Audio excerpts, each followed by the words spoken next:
আল্লাহ হলেন রিজিকের মালিক, পৃথিবীর কেউ রিজিকের মালিক নয়। পৃথিবীর কোন মানুষ যেন কেউ কাউকে রিজিক খাওয়াতে পারবে না, কারো মাধ্যম দ্বারা আল্লাহ রিজিকের বন্দোবস্ত করিয়ে দেয়। এজন্য আল্লাহ বলছেন, বান্দারে তোমরা খাবারের ভয়ে সন্তানকে হত্যা করবে না।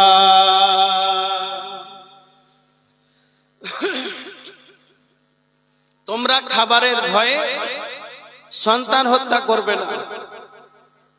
বর্তমান সমাজে যারা দুইটা ছেলে নিয়েছেন আর শরীর ভালো আছে, মেয়েটা সুস্থ আছে, আপনার স্ত্রীর গর্ভধারণের ক্ষমতা আছে, অনেক মানুষ এরকম আছে, স্ত্রী সুস্থ অসুস্থ নয়, বাচ্চা প্রসব করাতে পারবে, গর্ভধারণের ক্ষমতা আছে, এই ভয়ে কি খাওয়াবো কি পড়াবো, যারা এই ভয়ে লাইগেশন করেছেন খুব ভালো করে মনে রাখেন, হিসাব কিন্তু একদিন আপনাকে দিতে হবে। কাল কিয়ামতের ময়দানে এর জবাব আপনাকে দিতে হবে। লাইগেশন করলেন কেন? সন্তান বন্ধ করলেন কেন? কত বড় পাপ! বুখারীর হাদিস 4477 নম্বর হাদিস। আল্লাহ রাসূল সাল্লাল্লাহু আলাইহি ওয়াসাল্লামের কাছে একজন সাহাবী এসে বলছেন, আল্লাহর নবী, আইয়ু যামবি আ'যামু ইনদাল্লাহ, আল্লাহর নিকটে সবচাইতে বড় পাপ কোনটি? তখন আল্লাহ রাসূল বললেন, আল্লাহর সঙ্গে সবচাইতে আল্লাহর কাছে বড় পাপ শিরক করা। সাহাবী তখন বলছেন, আল্লাহর নবী, হ্যাঁ এটা তো সবচেয়ে বড় পাপ। কলা আবার বললেন, সুম্মাইয়ুন, তারপরে কোনটি? আল্লাহর নিকটে সবচাইতে বড় পাপ কোনটি? শিরকের পরে সবচাইতে বড় পাপ বিশ্বনবী বললেন সাহাবীকে, ওয়া আন তাকতুলা ওয়ালাদাকা তাখাফু আন ইউতামা, যারা খাবারের ভয়ে সন্তানকে হত্যা করে, যারা দারিদ্রতার ভয়ে সন্তানকে হত্যা করে, এটা হচ্ছে পৃথিবীর দ্বিতীয় বড় মহাপাপ। শিরকের পরে সবচাইতে বড় গুনাহ সেটা হচ্ছে দারিদ্রতার ভয়ে সন্তানকে হত্যা করা। তো যারা সন্তান বন্ধ করছেন, দুইটা হয়ে গেল আর নিব না সুখে সংসার, এইভাবে যারা সন্তান দারিদ্রতার ভয় করেন, জবাব কিন্তু আপনাকে কাল কিয়ামতের ময়দানে দিতে হবে।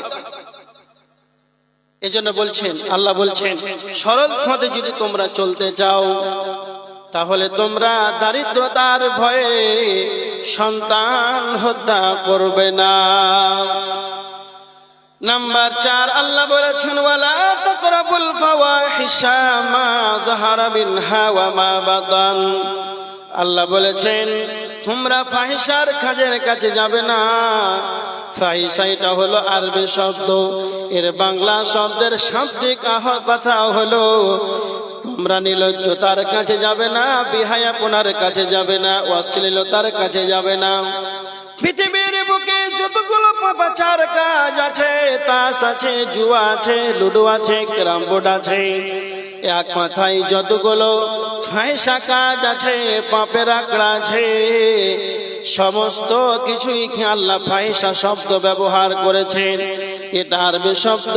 তোমরা ফাহিশার ধারের কাছে তোমরা যাবে না। তার নিকটে যেতে নিষেধ করেছেন, তার নিকটেও তোমরা যাবে না। যখন তোমরা তার নিকটে চলে যাবে, শয়তান যেন তোমাদেরকে কুমন্ত্রণা দেবে, শয়তান তোমার নফসকে যেন কুমন্ত্রণা দেবে, খারাপ যেন ওয়াসওয়াসা দেবে। এই কারণে তোমরা সেখানে তার ধারের কাছে যাবে না। তুমি তোমার নফসকে কন্ট্রোলে রাখবে। আল্লাহ বলেছেন, ওয়ানাহান নাফসা আনিল হাওয়া, যে তার প্রবৃত্তিকে লালসা মুক্ত করতে পারবে, তার ঠিকানা জান্নাত হয়ে যাবে। এজন্য আল্লাহ বলেছেন, তোমরা ফাহিশার কাজের ধারের কাছে তোমরা যাবে না। সেটা গোপনে হোক, প্রকাশ্য হোক কিংবা অপ্রকাশ্য হোক, পাপের ধারের কাছে যাওয়া যাবে না। ফাহিশা আল্লাহ একটাই শব্দ ব্যবহার করেছেন, এতে পৃথিবীর যতগুলো পাপ সমস্ত কিছুই ভরা আছে। আপনি বাজারে গেলেন, বাজারে যাওয়ার একটা ব্যাগ আছে যে আপনার বাড়িতে, এটা আমার বাজারের ব্যাগ। এই বাজারের ব্যাগে বাজার করতে গেলেন, তো বিভিন্ন রকম তরকারি থাকে, ওতে অনেক রকম তরকারি থাকে, কিন্তু একটাই ভাষা ব্যবহার হয়, বাজারের ব্যাগ। অনুরূপ পৃথিবীতে যতগুলো পাপের আঁকড়া আছে, সমস্ত গুনাহ, এই পাপের ফাহিশা, নির্লজ্জতা, বেহায়াপনা, অশ্লীলতা, একেই বলা হয় ফাহিশা। আল্লাহ বলছেন তার ধারের কাছে যাওয়া যাবে না। আল্লাহ রাসূল সাল্লাল্লাহু আলাইহি ওয়াসাল্লাম বলেছেন, বুখারীর হাদিস, অন্যায়কে ঘৃণাকারী আল্লাহর চেয়ে আর কেউ নাই, আল্লাহর চেয়ে আর কেউ লজ্জাশীল নাই। সব চাইতে আল্লাহ হলে লজ্জাশীল। আল্লাহ অন্যায়কে যতটা ঘৃণা করে, আল্লাহর চেয়ে আর কেউ করে না। তো বিশ্বনবী বলছেন, তোমরা কি করে সেই ফাহিশা কাজ করতে পারো?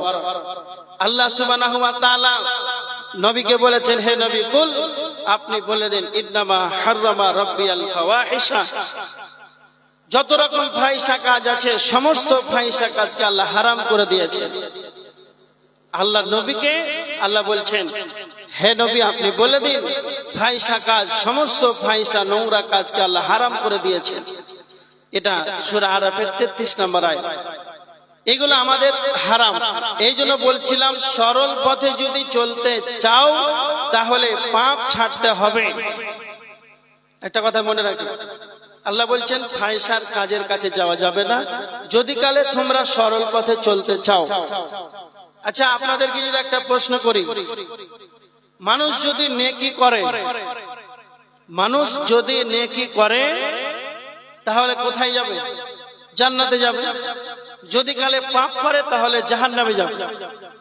এজন্য সোজা কথা, পাপ করা যাবে না। সরল পথে যদি চলতে হয়, জান্নাতে যেতে হয়, তাহলে পাপের এই গুনহার কাজ করা যাবে না, পাপ করা যাবে না, ফাহিশার কাজের কাছে যাওয়া না, একবারেই সেগুলো হারাম মনে করতে হবে, একবারে হারাম। কোরআনের স্পষ্ট আয়াত, এগুলো আল্লাহ হারাম করে দিয়েছে। বর্তমান সমাজ, বাড়ি থেকে বের হব, চেকপোস্ট যাব, মোড়গ্রাম যাব, লোহাপুর যাব, যেখানেই যাব, তাস, জুয়া, ludo, carrom board, free fire, বিভিন্ন পাপের আঁকড়া আছে না নাই? সব জায়গাতে পাপের আঁকড়া। আমরা তাহলে কিভাবে চলবো? এটা আমাদের প্রশ্ন হয়, কিভাবে তাহলে আমরা চলবো? এই এত কিছু পাপের আঁকড়া থেকে কি করে বাঁচবো? আচ্ছা, একটা আপনাকে কথা বলি উদাহরণস্বরূপ।